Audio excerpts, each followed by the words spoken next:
June 23rd, 1942. A date that would become a critical turning point in the European Air War.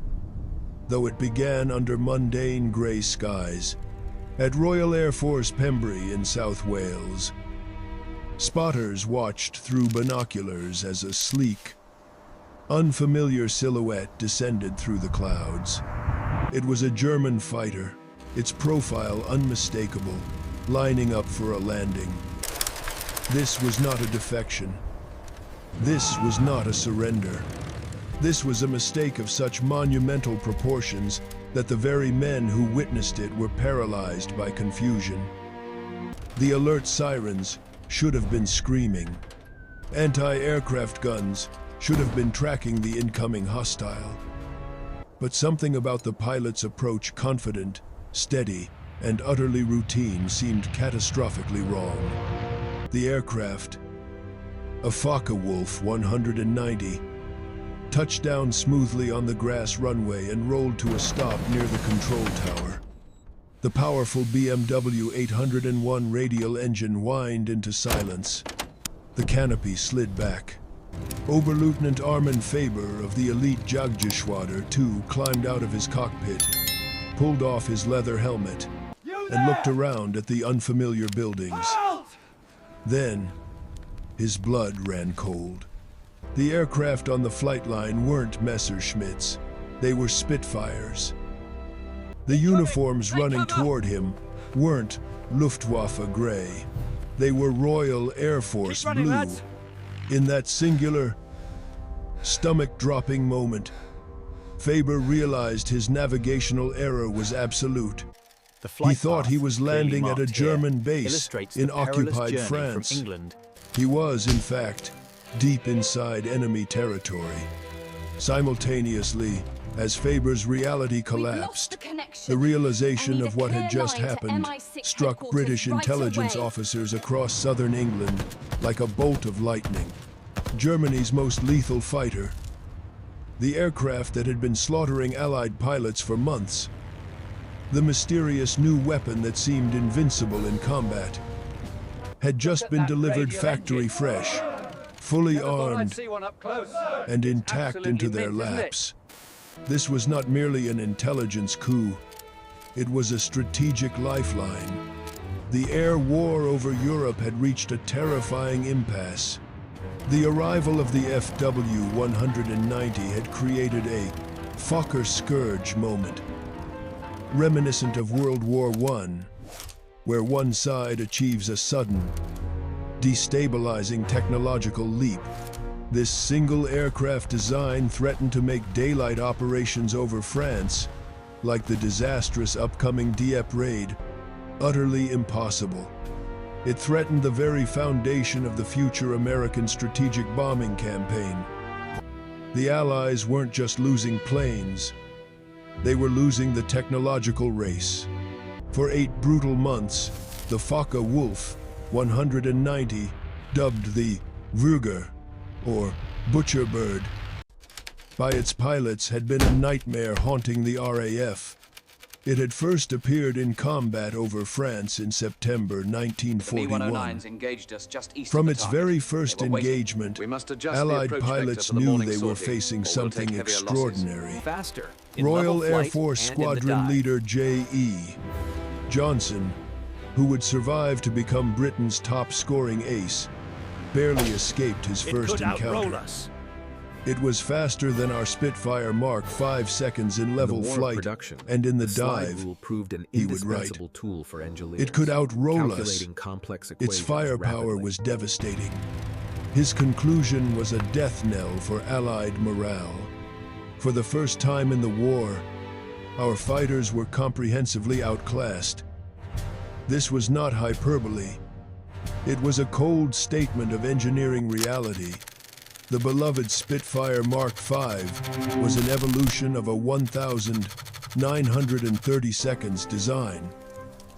A thoroughbred horse being asked to fight a purpose-built tank. The Fu-190 was a next-generation weapon, embodying brutal functionality over the Spitfire's elegant aerodynamics. The grim statistics confirmed the terror. In the first 6 months of 1942, RAF Fighter Command losses over France climbed dramatically. Experienced pilots, veterans who had survived the Battle of Britain, were being shot down by an aircraft they simply could not match. The few 190 could dive away from pursuing Spitfires, outroll them in any engagement, and simply vaporize them with a battery of 20mm explosive cannons. As the first American pilots of the U.S. Army Air Force arrived in Britain with their new P-47 Thunderbolts, they were given warnings, not tactics. Don't engage the 190 inches turning combat. Don't try to outroll it. Don't get into a dive competition.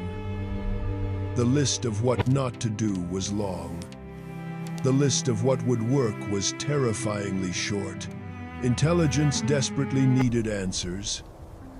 What made this aircraft so lethally effective? What were its limitations? How could Allied fighters counter it? But getting those answers required examining the actual machine. And every example shot down over Britain had been too damaged, too burned, or had crashed at too high a speed to reveal its core secrets. The Allies were fighting a ghost. Then, Armin Faber made his catastrophic mistake. He was not a novice. At 21, he was a skilled member of the Richthofen fighter wing with multiple victories. On June 23rd, he was flying top cover for German bombers attacking coastal targets. The mission went smoothly until the return flight. Somewhere over the English Channel, during aggressive maneuvering while engaging British fighters, Faber became disoriented. This was the deadly, three-dimensional fog of war. Cloud cover obscured the coastline. The sun's position gave him false directional cues. Pilots, pulling high-G maneuvers that forced blood from the brain, frequently lost their sense of direction. Faber had executed a 180-degree turn during the dogfight and simply failed to realize it. When he broke through the clouds and saw a green countryside with an airfield below, his mind, starved of oxygen and stressed from combat, made a simple assumption. He thought he was over France.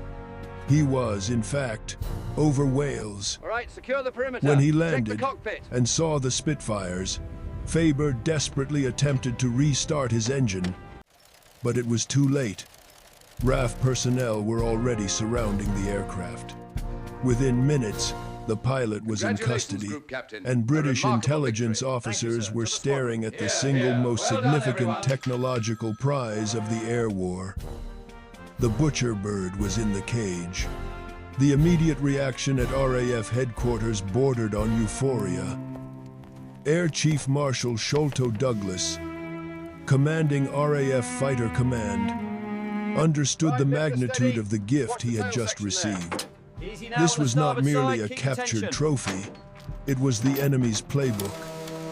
He immediately ordered the Focke-Wulf 190 transported under armed guard to the Royal Aircraft Establishment at Farnborough.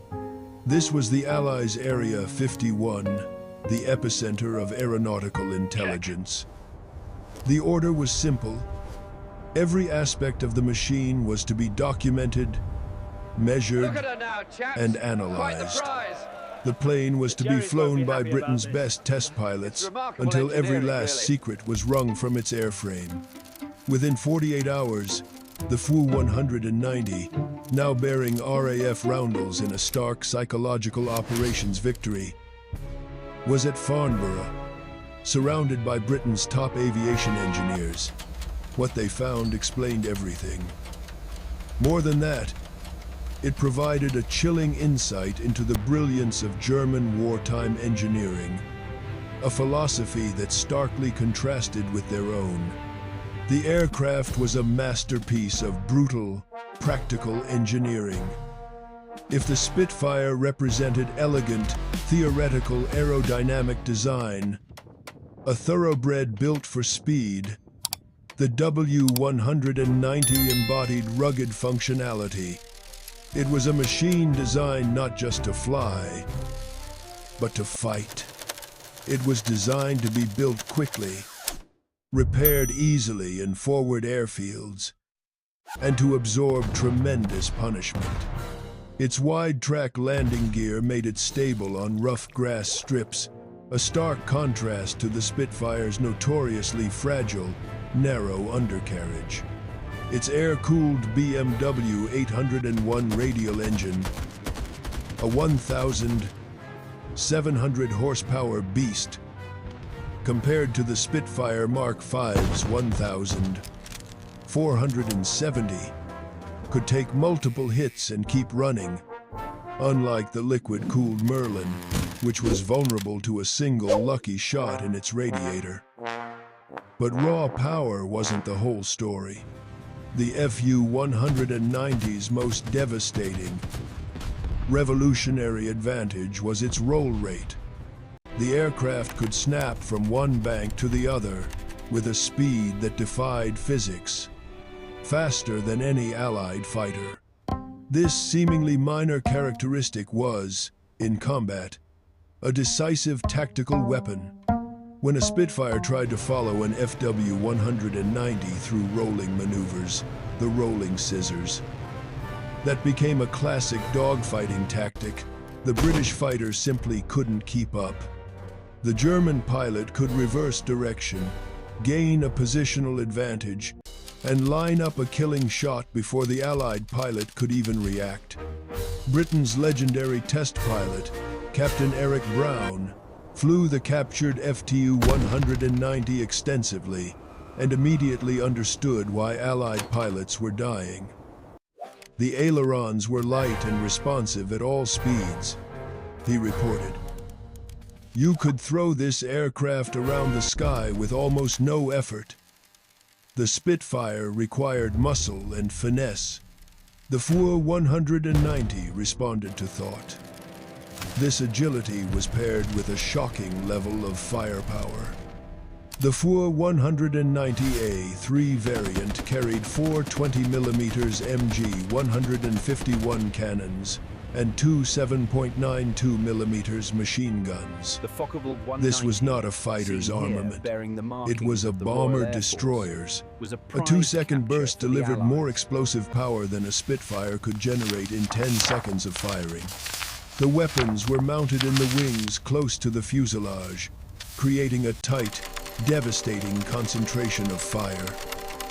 And then there was the dive. The German fighter's heavier weight and cleaner aerodynamics meant it could outdive anything the RAF flew. Pilots who tried to follow an FW-190 into a steep dive watched helplessly as the German aircraft simply pulled away, vanishing. The aircraft was, for all intents and purposes, a perfect fighting machine. But as the engineers at Farnborough dug deeper, they found that this perfection came at a cost. And this is where the intelligence value became strategic gold. The Fu-190's powerful radial engine, a marvel at low and medium altitudes, created significant cooling problems at high altitudes. Above 20,000 feet, the aircraft's performance began to fall off dramatically. The engine, designed for the tactical battles over France, struggled in the thin, cold air. Its power dropped, and it was prone to overheating. The Spitfire's Merlin engine, by contrast, had been designed for high-altitude interception during the Battle of Britain. It excelled in the thin air, its supercharger giving it an advantage precisely where the FW-190 began to choke. The heavy weight that made the Butcher Bird a superior diver also made it less maneuverable in a sustained turning combat. It could outroll a Spitfire, but it could not outturn one. If an Allied pilot could weather the initial high-speed pass and force the Focke-Wulf into a prolonged horizontal turn-and-burn fight, the advantage slowly but surely shifted back to the Spitfire. Most critically, engineers discovered that the FW-190's controls became extremely heavy at high speeds. In a dive exceeding 400 miles per hour, the pilot needed significant, almost superhuman strength to pull the aircraft out. The stick felt like it was set in concrete. This created a brief but exploitable moment of vulnerability.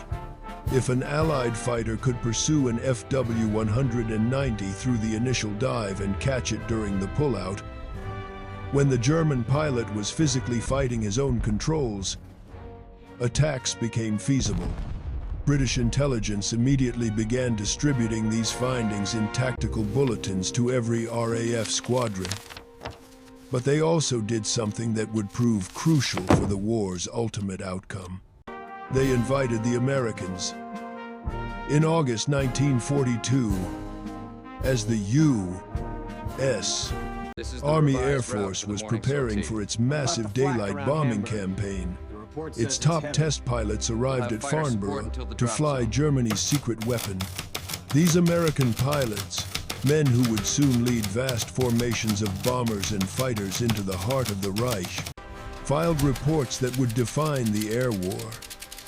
Major Cass S.H. Haas Hogue, one of the first American pilots to fly the captured Focke-Wulf, filed a detailed report that was immediately classified and distributed to every fighter group preparing to deploy to Europe. His assessment was blunt, pragmatic, and devoid of national pride, a pure tactical analysis. The Fu-190 will beat any Allied fighter below 20,000 feet if the German pilot knows what he's doing, Hogue wrote. Our advantage is altitude, above 25,000 feet. Our P-47 seconds and later model Spitfires have the edge. His conclusion became a mantra, a golden rule for an entire generation of fighter pilots. Force them high, and we win. Let them dictate low-altitude combat, and we die. This single piece of intelligence did not just influence American fighter tactics. It fundamentally created them. The entire doctrine of the U.S. 8th Air Force was being built around high-altitude, daylight precision bombing. Their chosen escort, the Republic P-47 Thunderbolt, was a massive, heavy-duty aircraft built around a powerful, turbo-supercharged engine designed specifically for high-altitude performance. This doctrine had been developed in theory.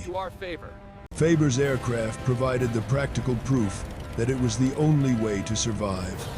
When P-47 Thunderbolt units began operations in 1943, their mission was clear. Bomber escorts flew at their maximum possible altitude. Fighter sweeps operated above 25,000 feet whenever possible. When German fighters rose to intercept, American pilots would climb, forcing the FW-190 seconds to follow them into the thin, cold air where their BMW engines labored and their performance edge evaporated. The Fu-190 was a tactical interceptor designed to dominate the skies of France. The P-47 was a strategic brawler designed to fight at the edge of the stratosphere. Faber's plane had given the Allies the key to exploiting this fundamental difference in design philosophy.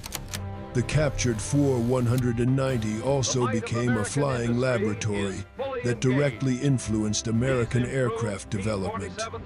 Engineers at Wright Field and at aircraft manufacturers like North American and Republic studied the Focke-Wulf's roll rate advantage. They analyzed its brilliant control linkages and aileron design, leading to modifications in later blocks of P-47 seconds and P-51 seconds to improve their own responsiveness.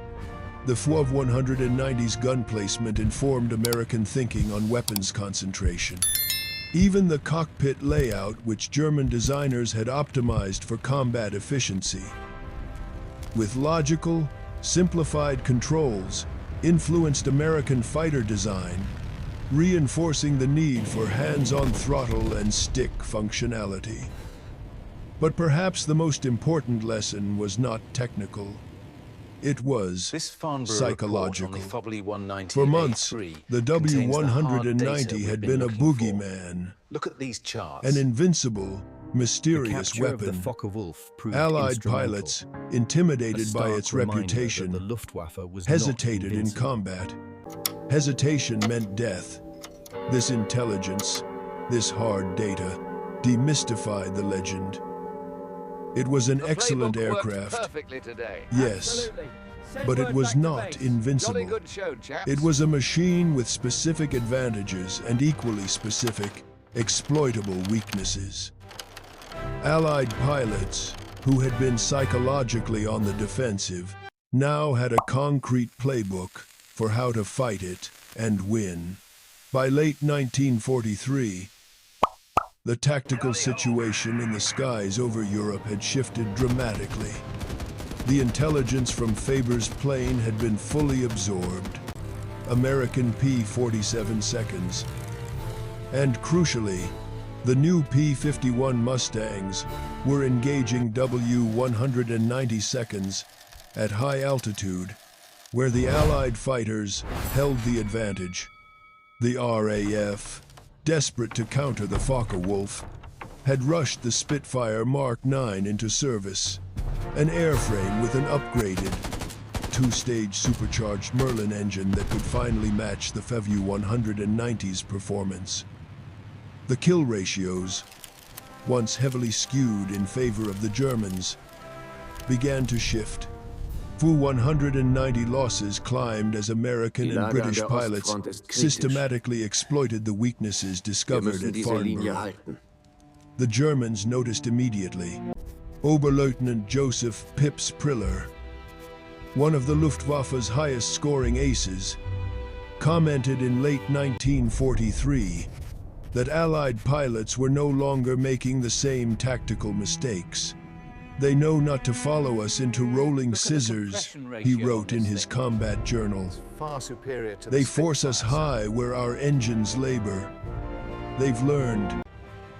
The captured Focke-190 remained at Farnborough throughout the war, a reference tool for evaluating every new German variant.